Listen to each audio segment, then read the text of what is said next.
মুম্বাইয়ের একটি অভিজাত এলাকায় অবস্থিত নিজের শানদার কার্যালয়ে একজন কোটিপতি ব্যবসায়ী ঘামে ভিজে একাকার হচ্ছিলেন। দক্ষিণ ভারতীয় বিনিয়োগকারীদের সাথে ৫০০ মিলিয়নের চুক্তি পাকা করার জন্য তার কাছে মাত্র ৩০ মিনিট সময় ছিল। সমস্যাটি তার ক্ষমতা নিয়ে ছিল না, ছিল অনুবাদককে নিয়ে। যে অনুবাদক মুম্বাই শহরে সবথেকে ভালো বলে পরিচিত ছিলেন, তিনি এইমাত্র একটি ভয়াবহ দুর্ঘটনার শিকার হয়েছিলেন। মনে হচ্ছিল যেন সব শেষ হয়ে গিয়েছে, তাই না? যাই হোক, অপেক্ষা করুন এবং দেখুন যে একজন সাধারণ পরিচ্ছন্নতা কর্মী কি বলতে চলেছেন। তার নাম ছিল প্রিয়া শর্মা, এবং সেদিন তিনি যা করেছিলেন তা চিরতরের জন্য সবকিছু বদলে দিয়েছিল। এটি প্রিয়া শর্মার গল্প। বিক্রম সিং ফোন রাখার সময় নিজের হাত কাঁপতে অনুভব করলেন। ৫২ বছর বয়সে তিনি শূন্য থেকে এক বিশাল সাম্রাজ্য খাড়া করেছিলেন। অনেক সংকট ও বিশ্বাসঘাতকতার মুখোমুখি হয়েছিলেন। কিন্তু মুম্বাইয়ের পশ এলাকার ৪০তম তলায় অবস্থিত নিজের কার্যালয়ে তিনি যে ঘাবড়ানি অনুভব করছিলেন, তেমন ঘাবড়ানি তিনি আগে কখনো অনুভব করেননি। এই খবরটি এমন ছিল যা কারো কেরিয়ার বরবাদ করে দিতে পারত। তার স্টার অনুবাদক রাহুল বর্মা দুর্ঘটনার পর গুরুতর আহত ছিলেন, এবং নয়ার গ্রুপের বিনিয়োগকারীরা ২৭ মিনিটের মধ্যে পৌঁছে যাচ্ছিলেন। মিস্টার সিংয়ের সচিব আরতি দেবীর গলার স্বর ইন্টারকমে আতঙ্কিত শোনাল। রিপোর্ট তৈরি ছিল, কিন্তু অনুবাদক নেই। বিক্রম নিজের আমদানিকৃত চামড়ার চেয়ার থেকে উঠে পায়চারি করতে লাগলেন। জানলা দিয়ে তিনি শহরের কোলাহল দেখছিলেন, কিন্তু আজ এটিও তাকে আসন্ন বিপর্যয় থেকে বিচলিত হওয়া আটকাতে পারছিল না। আরতি একটি তালিকা নিয়ে ফ্যাকাশে মুখে ভেতরে এলো, যা একটি দণ্ডদেশের মতো মনে হচ্ছিল। স্যার, আমি শহরের সব অভিজ্ঞ অনুবাদকদের ফোন করেছি। সবাই ব্যস্ত আছেন অথবা সময় পৌঁছতে পারবেন না। সবথেকে ভালো যেটুকু আমি পেয়েছি তা হলো বিকেল ৪টের সময়ের জন্য। বিক্রম তার দিকে একদৃষ্টি তাকালেন। আরতি, বিনিয়োগকারীরা ২০ মিনিটের মধ্যে পৌঁছে যাচ্ছেন। এই বৈঠক $৫০০ মিলিয়ন। যদি আমরা এই চুক্তি হারিয়ে ফেলি তবে আমাদের অর্ধেক কোম্পানিকে বরখাস্ত করতে হবে। এটি কোনো অতিরঞ্জিত কথা ছিল না। তিনি নয়ার গ্রুপের সাথে এই আন্তর্জাতিক বিস্তারের ওপর সবকিছু বাজি রেখেছিলেন। এটি ছিল তার ১৫ বছরের স্বপ্ন। বিক্রম নিজের চুলে হাত বোলালেন। তিনি হিন্দি আর ইংরেজি বলতেন, কিন্তু নয়ার গ্রুপের বিশেষ ব্যবসায়িক ভাষা এবং সাংস্কৃতিক সূক্ষ্মতা তার কাছে রহস্য ছিল। গুগল ট্রান্সলেটর কি কিছু করতে পারবে না? তিনি হতাশ হয়ে জিজ্ঞাসা করলেন। আরতি জবাব দিল, স্যার, ওরা সাথে সাথে ধরে ফেলবে। তাছাড়া আমরা জটিল চুক্তিপত্র, প্রযুক্তিগত শব্দ আর আইনি সূক্ষ্মতার কথা বলছি। এটি কোনো সাধারণ কথা নয়। সে ঠিকই বলেছিল। ফোন বেজে উঠল। এটি ছিল নয়ার গ্রুপের প্রধান মিস্টার কৃষ্ণান নায়ারের কল, যিনি নিজের স্বতন্ত্র ঐতিহ্যবাহী ভঙ্গিতে কথা বলছিলেন, যা বিক্রম বুঝতে পারলেন না। ঠিক আছে, ধন্যবাদ। বিক্রম শুধু এটুকুই বলতে পারলেন ফোন রাখার আগে, এই প্রার্থনা করে যে তিনি হয়তো সঠিক কিছু বলেছেন। আরতি, ওরা ১৫ মিনিটের মধ্যে পৌঁছে যাচ্ছে। ১৫ মিনিট! বিক্রম প্রথমবারের মতো চিৎকার করে উঠলেন। যদি আমরা কথা না বলতে পারি তবে ওরা ভাববে আমরা আনাড়ি, ওরা সবকিছু বাতিল করে দেবে। বাইরে কর্মচারীরা কাজ করা বন্ধ করে দিয়েছিল। এটিই প্রথমবার যখন তারা তাদের বসকে এইভাবে ধৈর্য হারাতে দেখেছিল। আর্থিক পরিচালক রাজীব কাপুর দরজায় এলেন। বিক্রম, আমি কি কোনো সাহায্য করতে পারি? নয়ার গ্রুপের ব্যবসায়িক শৈলী রাজীবের ক্ষেত্রে বিক্রমের থেকেও খারাপ ছিল। রাজীব, তুমি কি এমন কাউকে চেনো যে নয়ার গ্রুপের ব্যবসায়িক ধরনার ভাষা বোঝে? রাজীব ইতস্তত করলেন।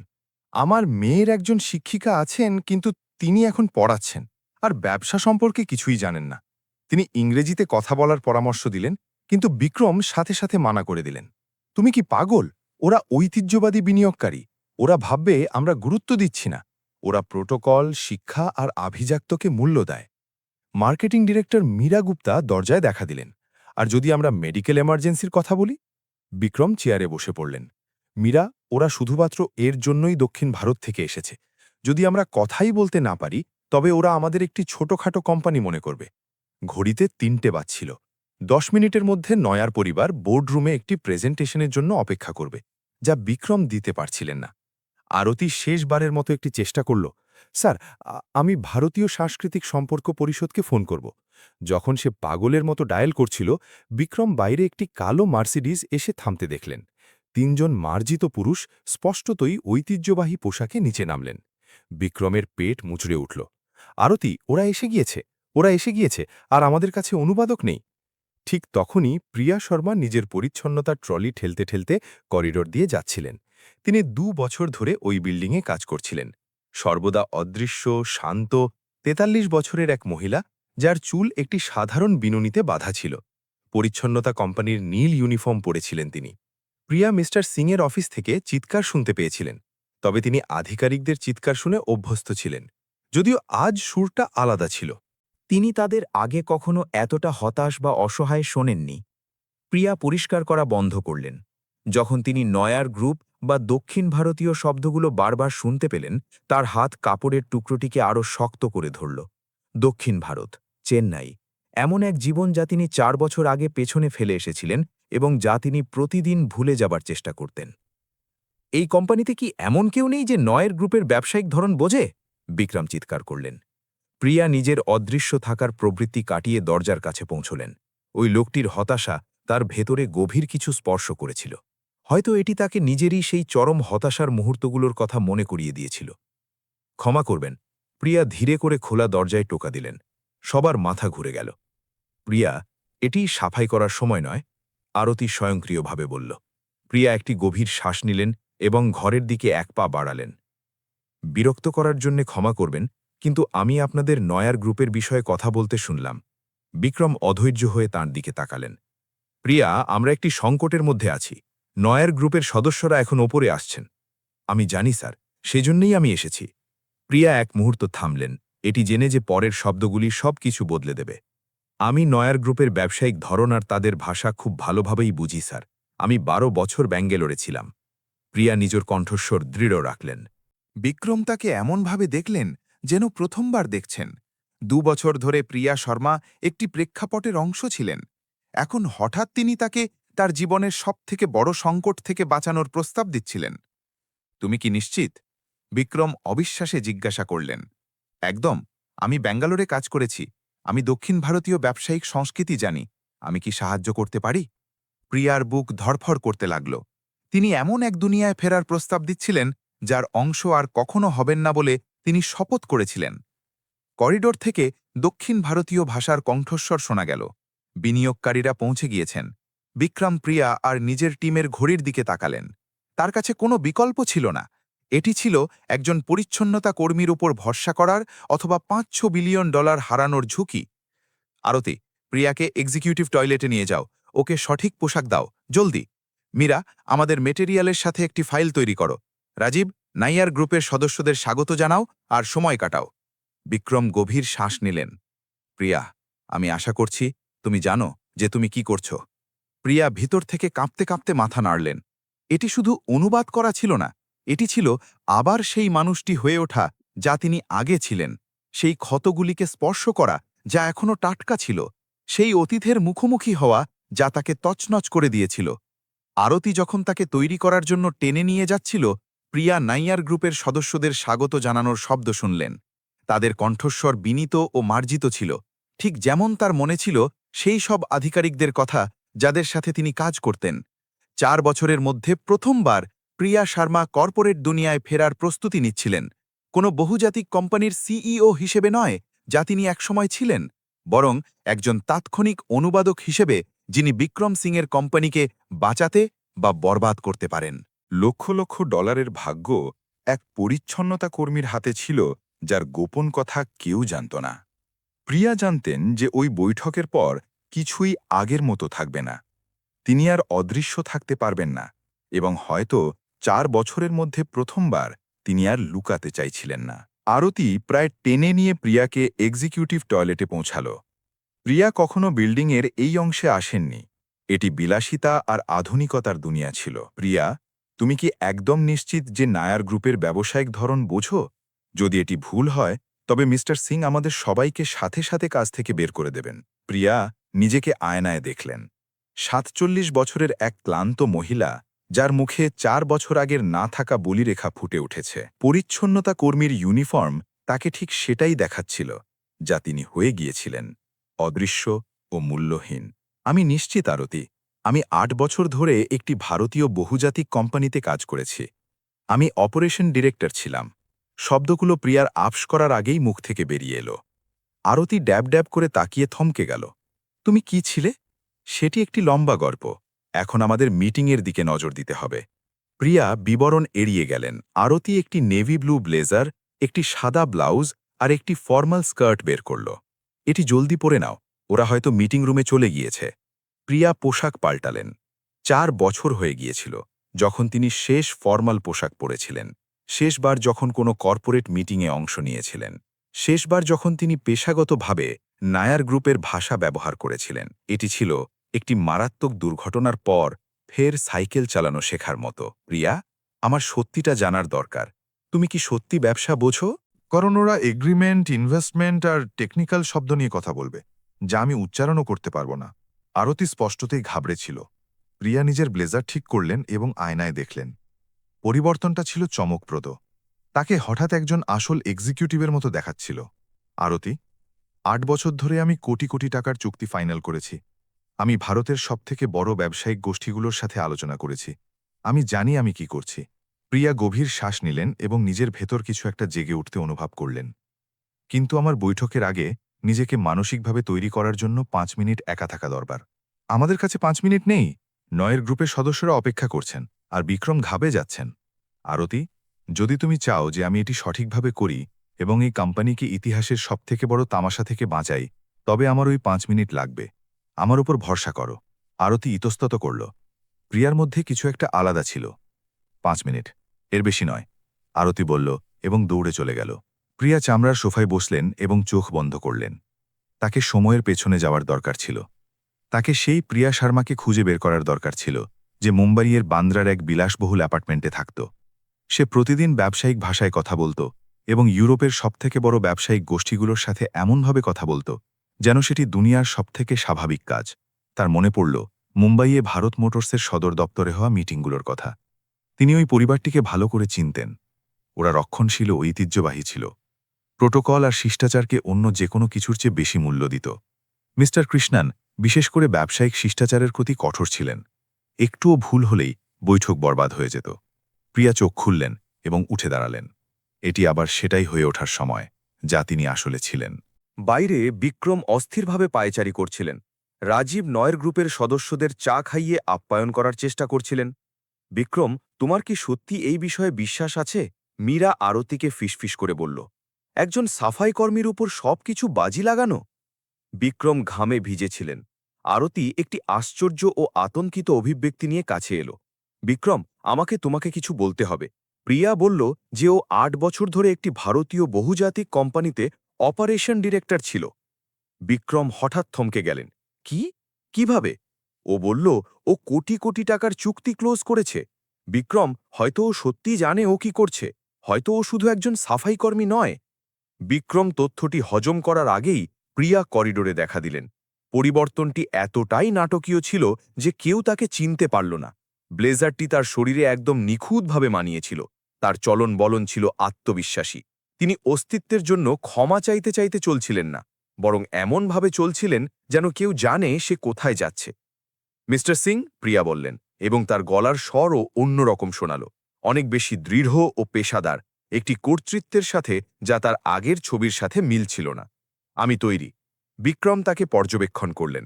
তার উপস্থিতিতে এমন কিছু ছিল যা তিনি আগে কখনো দেখেননি, একটি স্বাভাবিক আত্মবিশ্বাস, একটি আভিজাত্য যা শেখানো যায় না।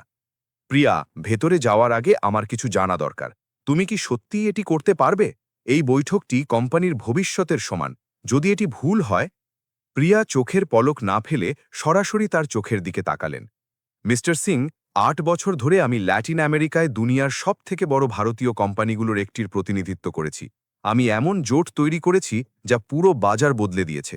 আমি জানি নয়ের গ্রুপের বিনিয়োগকারীদের সাথে কিভাবে ডিল করতে হয়। বিক্রমের চুয়াল ঝুলে গেল। কোন কোম্পানি? ভারত মোটরস। পুরো ল্যাটিন আমেরিকার রিজিনাল ডিরেক্টর হিসেবে আমি সরাসরি চেন্নাইয়ের বোর্ডকে রিপোর্ট করতাম। প্রিয়া এক মুহূর্ত থামলেন, তাদের মুখে বিস্ময় দেখে। কিন্তু সেটি অতীত। আজ আমি আপনার সাহায্য করার জন্য এখানে আছি। মীরা আরতিকে ফিসফিস করে বলল, একজন প্রাক্তন ভারত মোটরসের ডিরেক্টর সাফাই কর্মী কিভাবে হয়ে যায়? এর কোনো মানে হয় না। প্রিয়া শুনতে পেলেন, কিন্তু জবাব দিলেন না। ব্যাখ্যার সময় ছিল না। আমরা কি যেতে পারি? নয়ার গ্রুপের ঐতিহ্যবাহী সদস্যরা অপেক্ষা করা পছন্দ করেন না। বিক্রম মাথা নাড়লেন। এখন এই রহস্য উদ্ঘাটনটি হজম করার চেষ্টা করছিলেন। তারা মিটিং রুমের দিকে চললেন এবং প্রিয়া টিমের উৎসুক দৃষ্টি অনুভব করলেন। তিনি জানতেন ওই বৈঠকের পর সবকিছু চিরতরের জন্য বদলে যাবে। ফেরার কোনো পথ ছিল না। যখন তারা দরজা খুললেন, প্রিয়া দেখলেন ৩ জন মার্জিত পোশাকে থাকা পুরুষ নয়ার গ্রুপের ঐতিহ্যবাহী ভাষায় কথা বলছেন। ৭০ বছর বয়সী কৃষ্ণান নয়ার সম্পূর্ণ সাদা চুলের সাথে এখনও সেই আভিজাত্য ধরে রেখেছেন যা তার মনে ছিল। প্রায় 40 বছর বয়সী অর্জুন নয়ারকে অধৈর্য লাগছিল, এবং একজন তৃতীয় ব্যক্তি যাকে প্রিয়া চিনতে পারলেন না। ক্ষমা করবেন, আমাদের দেরি হয়ে গেল। প্রিয়া কোনো ত্রুটি ছাড়াই নয়ার গ্রুপের ঐতিহ্যবাহী ভাষায় বললেন, এমন এক টোনের সাথে যা এতটাই স্বাভাবিক ছিল যে মনে হচ্ছিল তিনি সেখানেই জন্মেছেন। নয়ার গ্রুপের 3 জন সদস্যই ঘুরে তাকালেন। কৃষ্ণন তার ভ্রু ওপরে তুললেন, নির্ভুল কথা শুনে অবাক হলেন। অর্জুন ঘড়ি দেখা বন্ধ করলেন। তৃতীয় ব্যক্তিটি তাকে নতুন আগ্রহের সাথে দেখলেন। এটি যেন একটি সুইচ অন হওয়ার মতো ছিল। প্রিয়া এখন আর একজন সাফাই কর্মীর মতো কথা বলছিলেন না যে কিছু শব্দ জানত। তিনি এমনভাবে বলছিলেন যেন তিনি ওই সংস্কৃতিতে বছরের পর বছর বেঁচেছেন, কাজ করেছেন এবং শ্বাস নিয়েছেন। বিক্রম প্রিয়ার পাশে দাঁড়িয়েছিলেন, কথাবার্তায় পুরোপুরি খেই হারিয়ে ফেললেও তার স্বাভাবিকতায় অভিভূত ছিলেন। মনে হচ্ছিল যেন প্রিয়া তার চোখের সামনে পুনর্জন্ম নিয়েছেন। কৃষ্ণন কাছে এলেন এবং তার সাথে সেই সম্মানের সাথে হাত মেলালেন যা একজন সমমর্যাদার মানুষকে দেওয়া হয়। কথাবার্তা কিছু মিনিট ধরে নয়ার গ্রুপের ভাষায় চলতে থাকল, এবং বিক্রম বুঝতে পারলেন এটি শুধু একটি সাধারণ অনুবাদ নয়।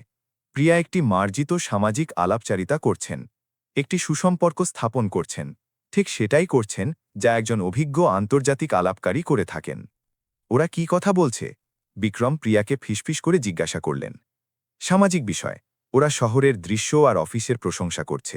আমার ব্যাকগ্রাউন্ডের বিষয়ে জিজ্ঞাসা করছে। এটি স্ট্যান্ডার্ড প্রোটোকল। ওরা আমাকে যাচাই করে দেখছে যে আপনি ব্যবসা করার জন্য যথেষ্ট সিরিয়াস কিনা।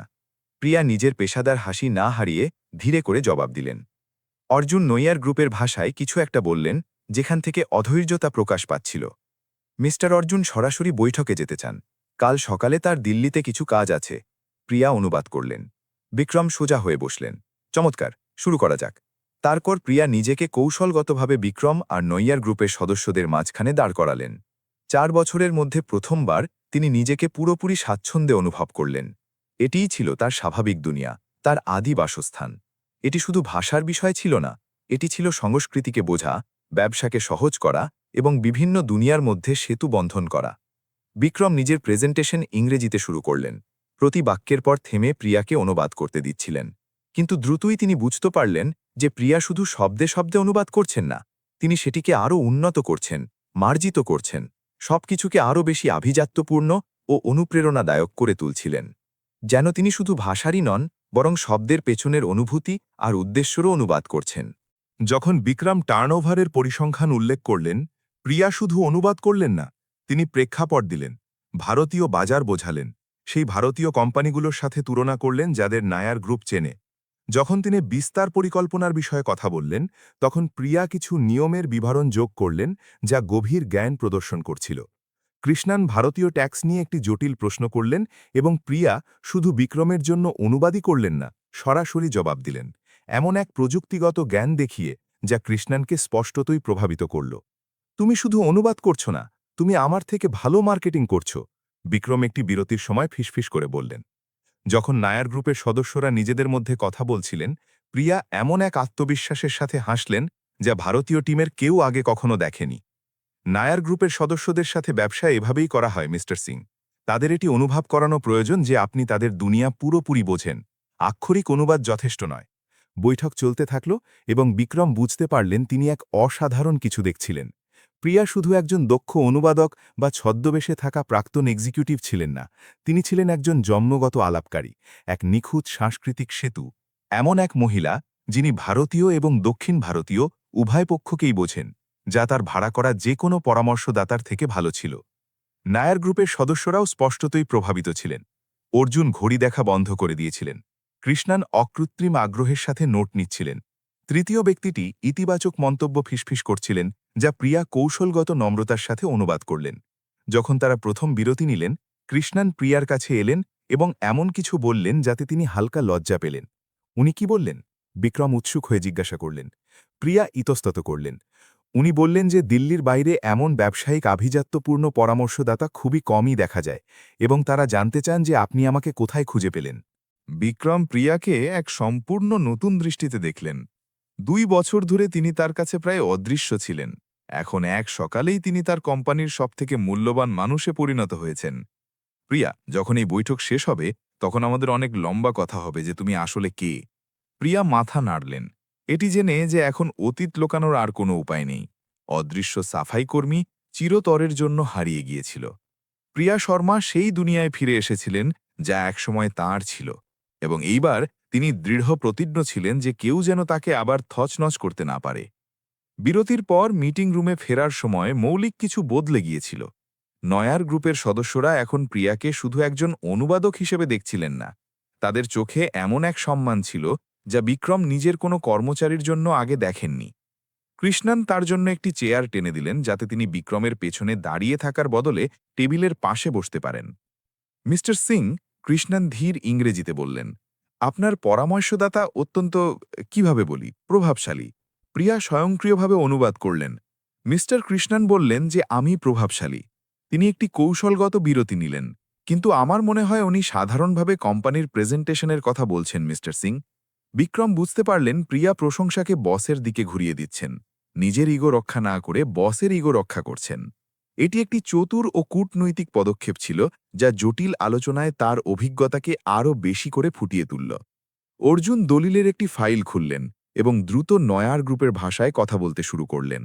হাত নেড়ে কথা বলছিলেন যা গুরুত্বপূর্ণ প্রযুক্তিগত ও আইনি শব্দের ঠাসা ছিল। বিক্রম অনুবাদের অপেক্ষায় ছিলেন, কিন্তু তিনি তখন অবাক হলেন যখন প্রিয়া সরাসরি নয়ার গ্রুপের ভাষায় জবাব দিলেন, নির্দিষ্ট প্রশ্ন করলেন এবং বিস্তারিত নোট নিলেন। প্রিয়া, কি হচ্ছে দয়া করে আমাকে জানাও, বিক্রম ফিসফিস করে বললেন। নিজের বৈঠকেই নিজেকে বাইরের লোক মনে হচ্ছিল তার। ক্ষমা করবেন স্যার, মিস্টার অর্জুন সেই বিনিয়োগ কাঠামো পেশ করছেন যা তারা জোটের জন্য প্রস্তাব দিচ্ছেন। এটি বেশ জটিল। এতে কর সাশ্রয়ের জন্য ৩টি আলাদা দেশে হোল্ডিং কোম্পানি তৈরির প্রস্তাব আছে। প্রিয়া এক মুহূর্ত থামলেন। তথ্যগুলোকে নিজের মাথায় সেই নিখুঁতভাবে সাজিয়ে নিলেন, যেমনটা তিনি শত শত বার করেছেন। কিন্তু কিছু সমস্যাজনক পয়েন্ট আছে। ওরা যে কনফিগারেশন প্রস্তাব করছে তা ভারতে গুরুতর আইনি জটিলতা তৈরি করতে পারে। বিক্রম বিভ্রান্ত হয়ে পলক ফেললেন। তুমি এটি কিভাবে জানলে? কারণ আমি ফ্রান্সে কাজ করার সময় এই ধরনের বিনিয়োগ কাঠামো নিয়ে কাজ করেছিলাম। এই নির্দিষ্ট কনফিগারেশনটি ২০১৮ সালে ভারতীয় আয়কর বিভাগের সাথে সমস্যা তৈরি করেছিল। আমি অন্তত ৩টি কোম্পানিকে জানি যারা ঠিক এই কাঠামো ব্যবহার করার জন্য কর বিভাগের সাথে বড় সমস্যায় পড়েছিল। প্রিয়া অর্জুনের দিকে ফিরলেন এবং নায়ার গ্রুপের ভাষায় এমন কিছু বললেন যাতে অর্জুন সাথে সাথে থেমে গিয়ে নিজের কাগজপত্রের দিকে তাকাতে লাগলেন। অর্জুন এমন কিছু জবাব দিলেন যা স্পষ্টতই একটি চিন্তিত প্রশ্ন ছিল। প্রিয়া মাথা নাড়লেন এবং নায়ার গ্রুপের ভাষায় বোঝানো চালিয়ে গেলেন। বিক্রম দেখলেন তরুণ নায়ার সদস্য দ্রুত আগ্রহের সাথে নোট নিচ্ছেন। প্রিয়া, ভগবানের জন্য আমাকে বলো কি হচ্ছে। আমি এই এগ্রিমেন্ট ক্লোজ করতে চাইছি, কিন্তু আমি কিছুই বুঝতে পারছি না। বিক্রম নিজেকে একজন দর্শক মনে করতে শুরু করেছিলেন। প্রিয়া দুঃখ প্রকাশ এবং পেশাদার দৃঢ় সংকল্পের সাথে তার দিকে ফিরলেন। মিস্টার সিং, আমি তাদের প্রস্তাবিত কাঠামোয় ৩টি গুরুতর সমস্যা চিহ্নিত করেছি। যদি আমরা এটি এভাবেই সই করি তবে আপনার ভারতীয় এবং ইউরোপীয় কর কর্তৃপক্ষের সাথে গুরুতর সমস্যা হতে পারে। জরিমানা লক্ষ লক্ষ টাকা পর্যন্ত পৌঁছাতে পারে। তিনি তাকে নোটে ভর্তি কাগজপত্র দেখালেন। আমি কিছু সংশোধনী প্রস্তাব করেছি যা উভয় পক্ষের স্বার্থ রক্ষা করে এবং উভয় দেশের আইনেই সম্পূর্ণ বৈধ। কৃষ্ণার নায়ার গ্রুপের ভাষায় কিছু একটা বললেন যাতে অর্জুন হাসলেন। স্পষ্টতই তিনি প্রভাবিত হয়েছিলেন। এখন কি হলো? বিক্রম পুরোপুরি দিশেহারা হয়ে জিজ্ঞাসা করলেন।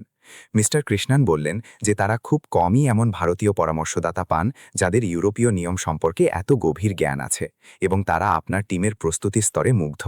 প্রিয়া ইতস্তত করলেন। উনি এটাও প্রস্তাব দিয়েছেন যে আপনি যেন আমাকে স্থায়ীভাবে সেই টিমে অন্তর্ভুক্ত করেন যা আগামী কয়েক বছর এই জোট পরিচালনা করবে। বিক্রমের মনে হলো কেউ যেন তার পেটে ঘুষি মেরেছে।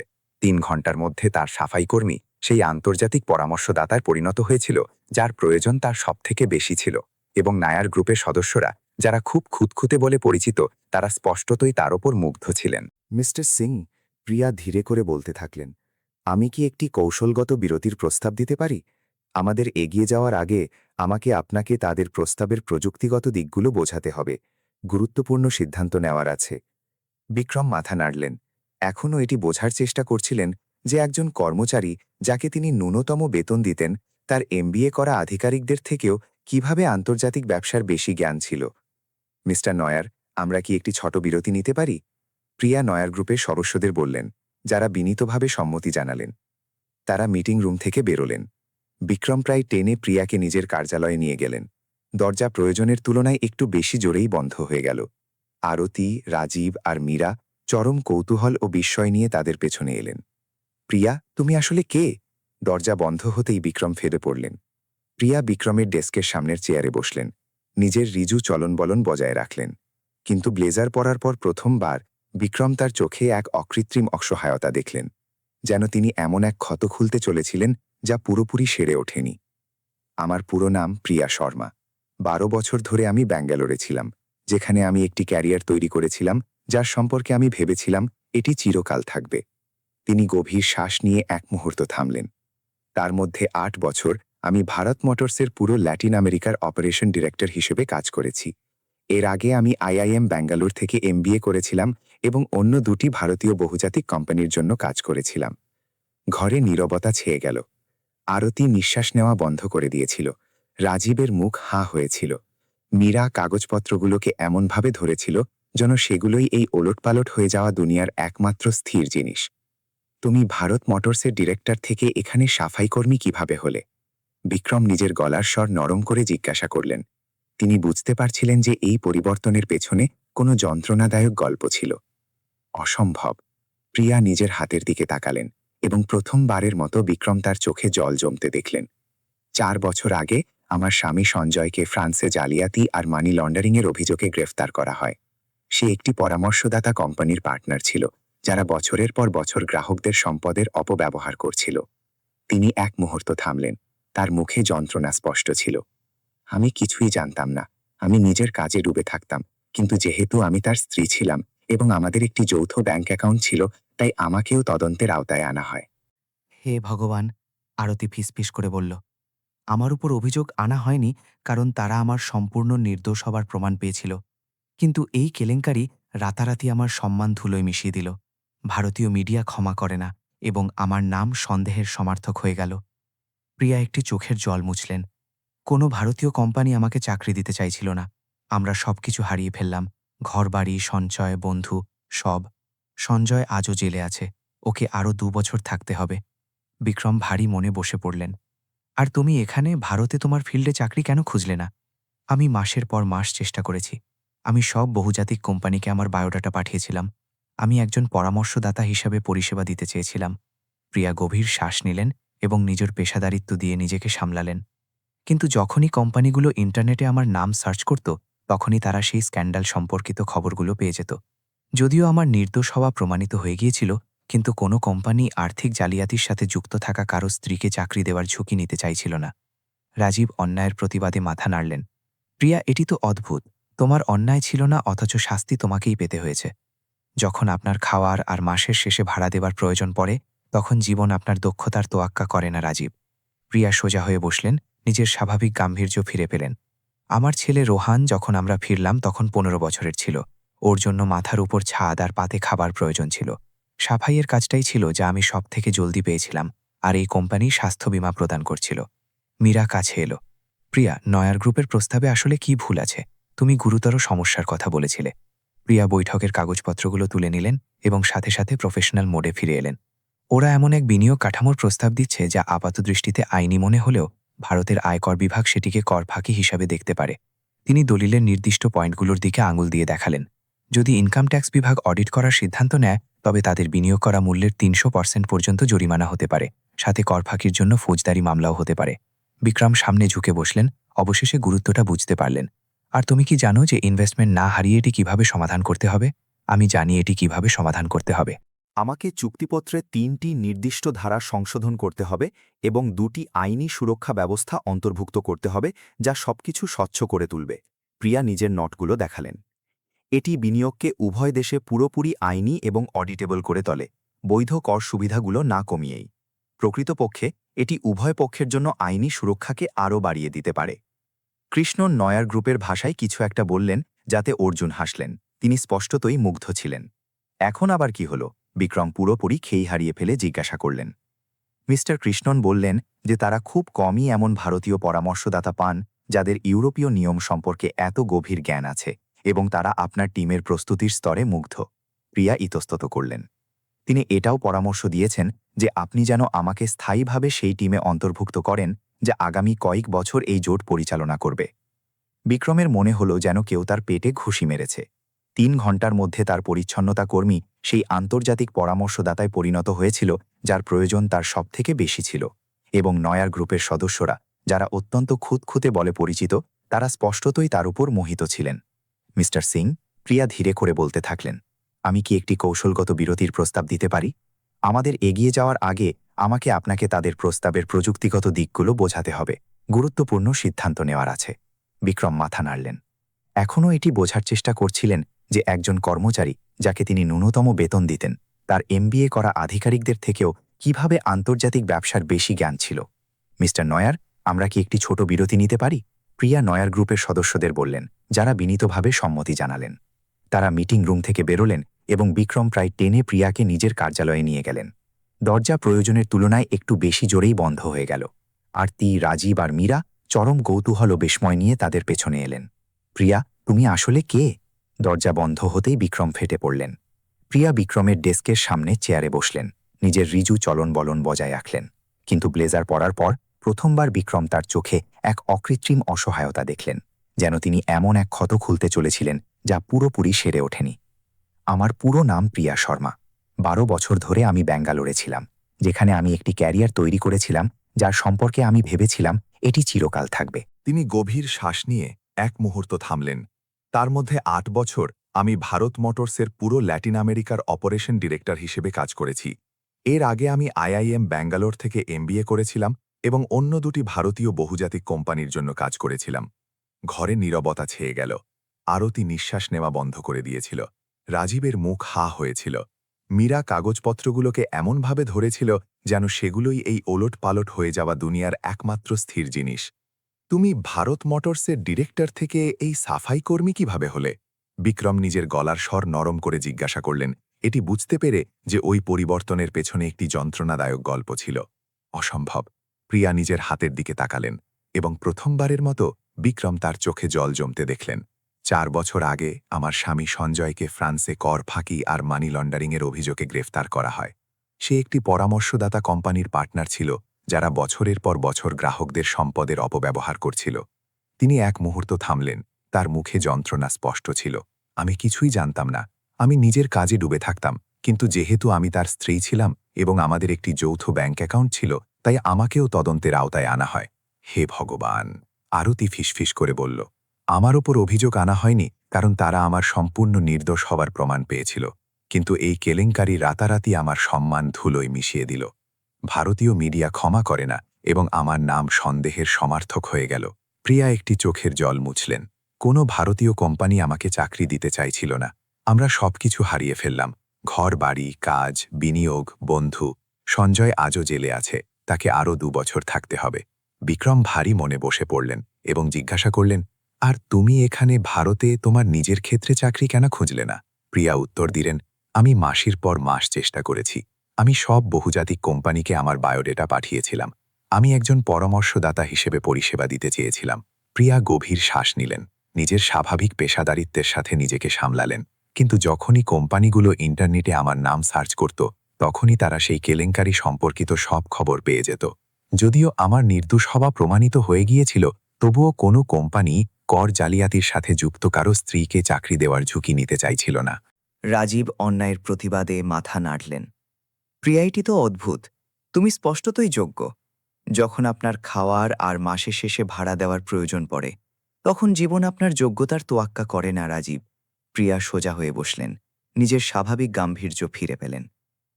আমার ছেলে রোহান যখন আমরা ফিরলাম, তখন 15 বছরের ছিল। ওর জন্য মাথার উপর ছাদ আর পাতে খাবার প্রয়োজন ছিল। সাফাইয়ের কাজটাই ছিল যা আমি সবথেকে জলদি পেয়েছিলাম, আর এই কোম্পানি স্বাস্থ্য বীমা প্রদান করছিল। মীরা কাছে এলো। প্রিয়া, নয়ার গ্রুপের প্রস্তাবে আসলে কি ভুল আছে? তুমি গুরুতর সমস্যার কথা বলেছিলে। প্রিয়া বৈঠকের কাগজপত্রগুলো তুলে নিলেন এবং সাথে সাথে পেশাদার মোড়ে ফিরে এলেন। ওরা এমন এক বিনিয়োগ কাঠামোর প্রস্তাব দিচ্ছে যা ভারতীয় আইনের মধ্যে পুরোপুরি কাজ করে, কিন্তু যাকে এখানে ভারতের আয়কর বিভাগ আগ্রাসী কর পরিকল্পনা হিসেবে ব্যাখ্যা করতে পারে। তিনি দলিলের নির্দিষ্ট পয়েন্টগুলোর দিকে আঙুল দিয়ে দেখালেন। যদি আয়কর বিভাগ অডিট করার সিদ্ধান্ত নেয়, তবে তাদের বিনিয়োগ করা মূল্যের 300% পর্যন্ত জরিমানা হতে পারে, সাথে কর ফাঁকির জন্য ফৌজদারি মামলাও হতে পারে।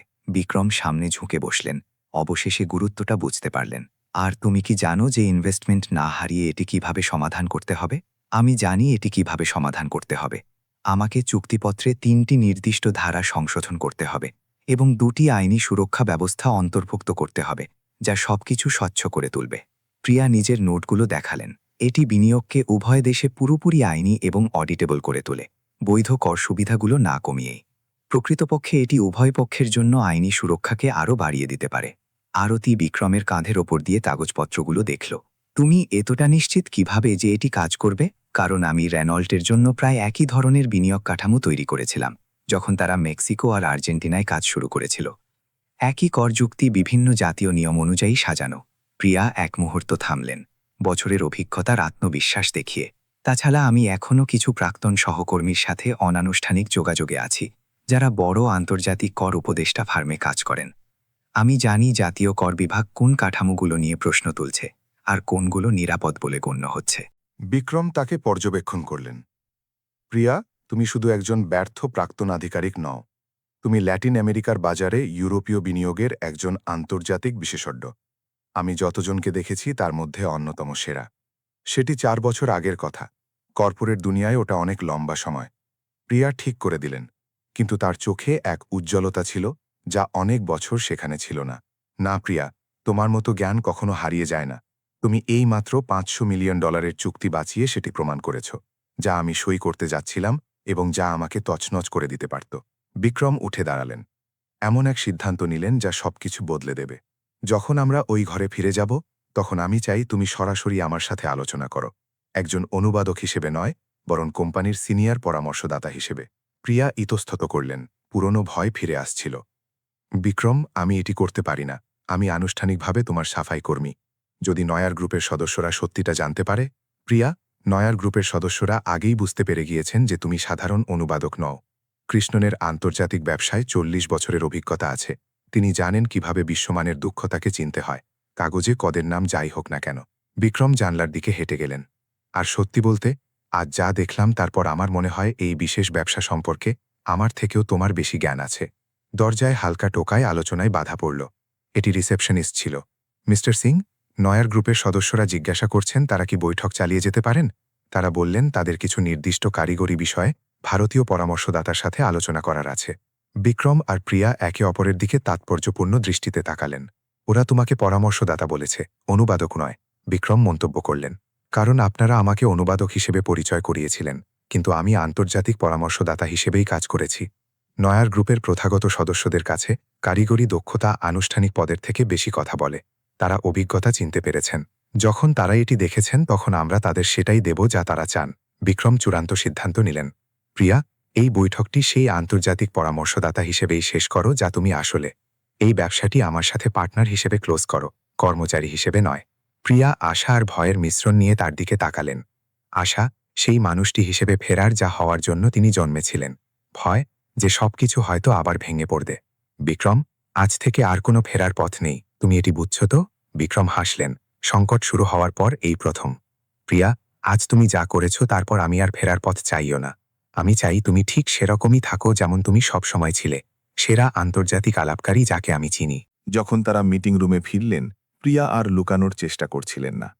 তিনি টেবিলের পাশে সমান মর্যাদা নিয়ে বসলেন, নিজের ফাইল খুললেন এবং বিক্রমের কোম্পানির ইতিহাসে সবথেকে বড় চুক্তির বিষয়ে আলোচনা শুরু করলেন।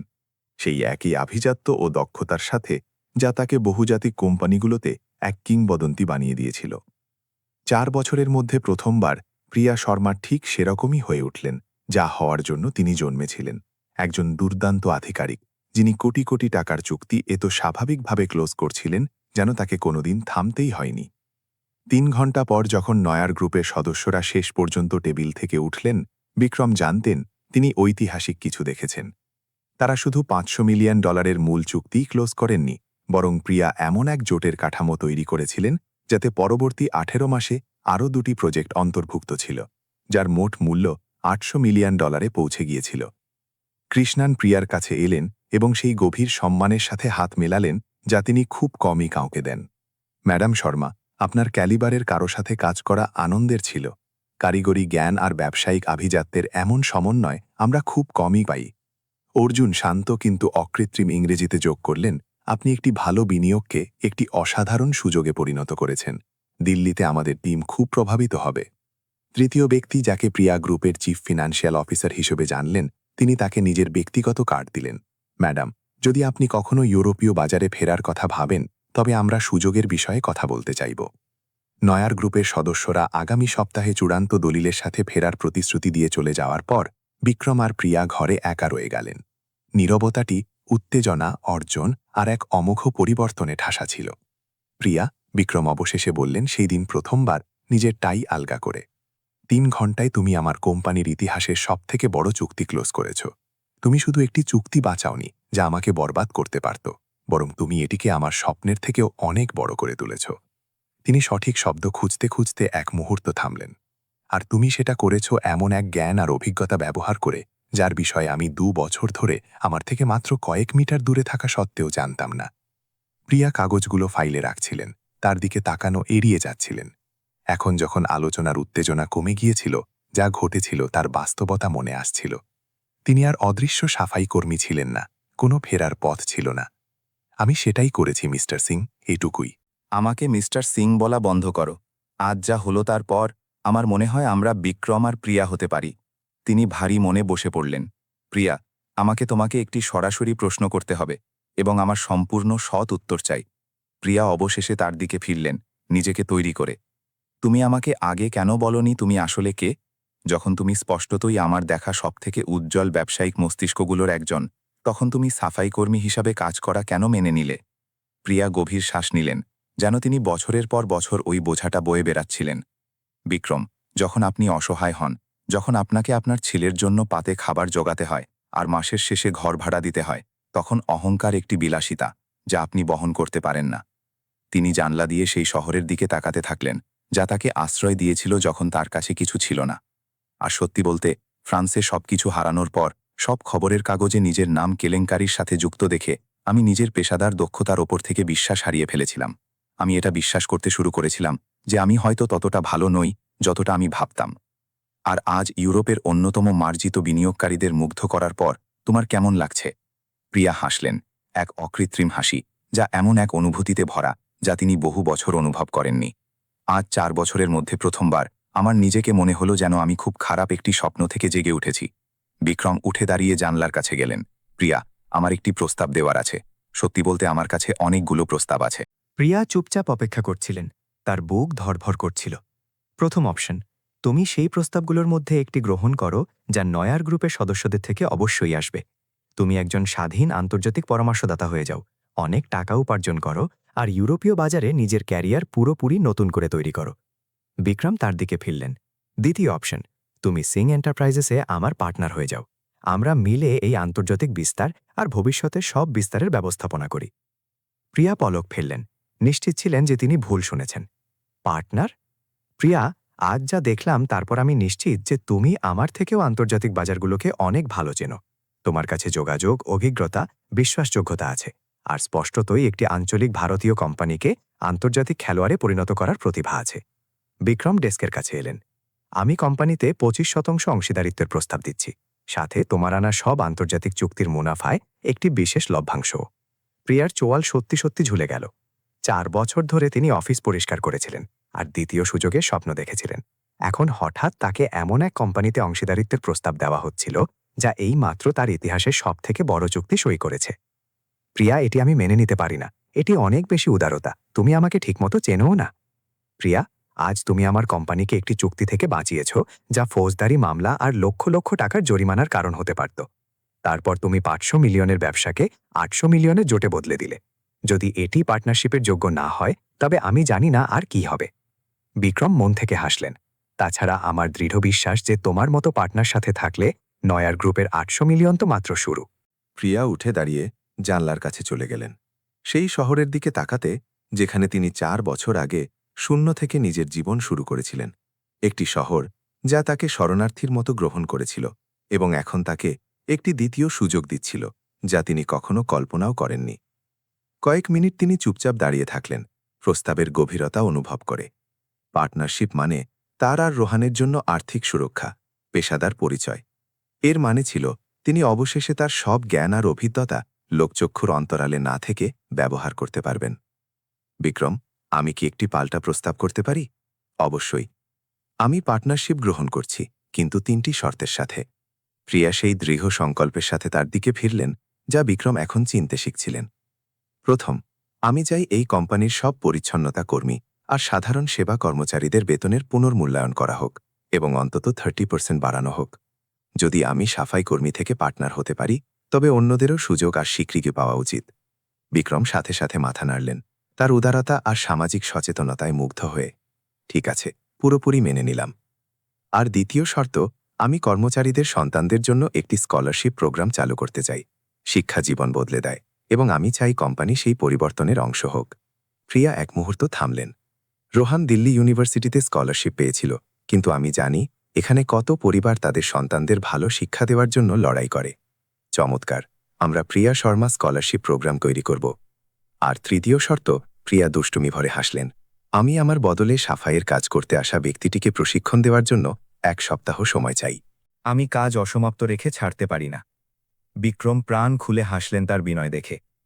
প্রিয়া, তুমি এইমাত্র $800 মিলিয়ন ডিল ক্লোজ করেছ, আর তুমি একজন সাফাই কর্মীকে প্রশিক্ষণ দেওয়ার কথা ভাবছ?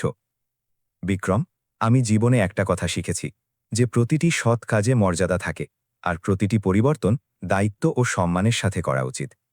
প্রিয়া হাত বাড়িয়ে দিলেন, তাহলে আমাদের চুক্তি পাকাপাকি হল? বিক্রম তার সাথে হাত মেলালেন, এটি জেনে যে তিনি শুধু একটি ব্যবসায়িক জোট নয়, বরং এমন একটি বন্ধুত্ব পাকা করছেন যা উভয়ের জীবনকে চিরতরের জন্য বদলে দেবে। আমাদের চুক্তি পাকা হলো প্রিয়া। সেই দুনিয়ায় ফের স্বাগতম, যেখানে তোমার সব সময় থাকা উচিত ছিল। মিটিং রুমের বাইরে আরতি, রাজীব আর মীরা অধীর আগ্রহে অপেক্ষা করছিলেন। যখন বিক্রম আর প্রিয়া বাইরে এলেন, উভয়ই হাসছিলেন। তারা বুঝতে পারলেন যে অসাধারণ কিছু ঘটেছে। কর্মচারীরা বিক্রম সমবেত টিমের উদ্দেশ্যে ঘোষণা করলেন, আমি আনুষ্ঠানিকভাবে প্রিয়া শর্মার পরিচয় করিয়ে দিতে চাই, আমাদের নতুন পার্টনার এবং সিং এন্টারপ্রাইজেসের আন্তর্জাতিক ব্যবসা ডিরেক্টর। আরতি হাততালি দিতে শুরু করলেন, যাতে নিস্তব্ধতা ভেঙে গেল। কয়েক সেকেন্ডের মধ্যে পুরো অফিস হাততালিতে ফেটে পড়ল। খবরটি দাবানলের মতো ছড়িয়ে গেল। প্রিয়া আবেগাপ্লুত ছিলেন, কিন্তু সবার মনোযোগ দেখে একটু ভয়ও পাচ্ছিলেন। 4 বছর ধরে তিনি আড়ালে ছিলেন, এখন হঠাৎ তিনি সবার কেন্দ্রবিন্দু। প্রিয়া, এটি অবিশ্বাস্য। মীরা কাছে এলো, তুমি প্রতিটি সম্মানের যোগ্য। রাজীব যোগ করলেন, আমি সবসময় জানতাম তোমার মধ্যে বিশেষ কিছু আছে। যেভাবে তুমি মিটিংগুলো দেখতে, যেভাবে তুমি আলোচনা বুঝতে, এখন সব পরিষ্কার হয়ে গেল। আরতি জলভরা চোখে বললেন, প্রিয়া, আমি তোমার জন্য খুব খুশি। তুমি এই কোম্পানিতে বিপ্লব ঘটিয়ে দেবে। সেই বিকেলে প্রিয়া 38তম তলায় একটি অফিসে চলে গেলেন, যেখান থেকে শহরের মনোরম দৃশ্য দেখা যেত। নিজের নতুন ডেস্কে বসে অন্যান্য আন্তর্জাতিক প্রকল্পের দলিলের পর্যালোচনা করতে করতে তিনি নিজেকে সেই অনুভূতি অনুভব করার সুযোগ দিলেন যা 4 বছর তিনি করেননি, ভবিষ্যতের জন্য এক অকৃত্রিম আশা। তার ফোন বেজে উঠল। এটি রোহান ছিল, যে ইউনিভার্সিটি থেকে ফোন করছিল। মা, তুমি বিশ্বাস করবে না আমি এখানে কলেজে কি শুনছি? সবাই একজন সাফাই কর্মীর গল্প নিয়ে কথা বলছে, যে 1 কোটি টাকার ডিল ক্লোজ করার পর একটি কোম্পানির পার্টনার হয়ে গিয়েছে। ওরা বলছে এটি সত্যি হওয়ার পক্ষে খুবই অনুপ্রেরণাদায়ক। প্রিয়া হাসলেন, বুঝতে পারলেন যে গল্পটি ইতিমধ্যেই ছড়িয়ে পড়ছে। মা, ওই গল্পটা তোমার বিষয়ে, তাই না? প্রিয়া নিজের নতুন অফিসের জানলা দিয়ে বাইরে তাকালেন। হ্যাঁ রোহান, এটি আমাদের বিষয়ে, আবার শুরু করার বিষয়ে, কখনো হার না মানার বিষয়ে, তখনও যখন সবকিছু হারানো মনে হয়। যখন তিনি ফোন রাখলেন, প্রিয়া 4 বছরের মধ্যে প্রথমবার নিজেকে কাঁদতে দিলেন। এগুলো দুঃখের জল ছিল না, বরং স্বস্তি আর কৃতজ্ঞতার জল ছিল, এমন এক মহিলার যে নিজের বাড়ি ফেরার পথ খুঁজে পেয়েছে। প্রিয়া শর্মা এখন আর অদৃশ্য সাফাই কর্মী ছিলেন না, তিনি ছিলেন সিং এন্টারপ্রাইজেসের পার্টনার, দেশের অন্যতম সম্মানিত আন্তর্জাতিক আলাপকারী, আর এমন এক মহিলা যিনি প্রমাণ করেছিলেন যে দ্বিতীয় সুযোগ সত্যিই থাকে। কখনো কখনো সেগুলো তখনই আসে যখন আপনি সবথেকে কম আশা করেন, সংকটের ছদ্মবেশে। আর কখনো কখনো তাদের খুঁজে পেতে আপনাকে এটি দেখানোর সাহস করতে হয় যে আপনি আসলে কে। প্রিয়া সেই সাহস খুঁজে পেয়েছিলেন, আর এখন অবশেষে তিনি সেই ভবিষ্যৎ গড়ার জন্য তৈরি ছিলেন যার তিনি সবসময় যোগ্য ছিলেন। সবকিছু বদলে দেওয়া বৈঠকের 6 মাস পর প্রিয়া 38তম তলায় নিজের অফিসে 3টি নতুন আন্তর্জাতিক প্রজেক্টের চুক্তি পর্যালোচনা করছিলেন। কাজের টেবিলটি স্প্যানিশ, ইংরেজি আর নয়ার গ্রুপের ভাষার দলিলে ঢাকা ছিল, সিং এন্টারপ্রাইজেস কিভাবে বদলে গিয়েছে তার প্রমাণ। কিন্তু সেই সোমবার সকালে প্রিয়া মনোসংযোগ করতে পারছিলেন না। তিনি জানলা দিয়ে শহরের ব্যস্ততা দেখছিলেন। এখনও সেই গতিটি উপলব্ধি করার চেষ্টা করছিলেন যে গতিতে তার জীবন বদলে গিয়েছিল। 6 মাস আগে সকাল 5টায় সাফাইয়ের সরঞ্জাম নিয়ে কাজে পৌঁছাতেন। আজ তার কাছে 3 জন অ্যাসিস্ট্যান্ট ছিল, 20 গুণ বেশি বেতন আর বহুজাতিক কোম্পানির সিইওদের সাথে বৈঠক ছিল। দরজায় হালকা টোকায় তিনি চিন্তার জগৎ থেকে বেরিয়ে এলেন। এটি মার্শিয়া ছিল, তার চিফ এক্সিকিউটিভ অ্যাসিস্ট্যান্ট। 28 বছরের এক তরুণী যার কাছে আন্তর্জাতিক সম্পর্কের ডিগ্রি ছিল, যে 4টি ভাষা বলতে পারত আর প্রিয়ার টিমে যোগ দেওয়ার আগে পরামর্শদাতা হিসেবে কাজ করেছিল। প্রিয়া, আজ সকালে আরও 2টি প্রস্তাব এসেছে। একটি জার্মান গ্রুপ বিএমডব্লিউ থেকে আর অন্যটি একটি ইতালীয় গ্রুপ থেকে, যারা পুনর্নবীকরণযোগ্য শক্তিতে বিনিয়োগ করতে চায়। মার্শিয়া ফাইলগুলো টেবিলে রেখে বলল, আর বিক্রম তোমার সাথে কথা বলতে চান যখন তোমার সময় হবে। তিনি বললেন এটি কিছু গুরুত্বপূর্ণ।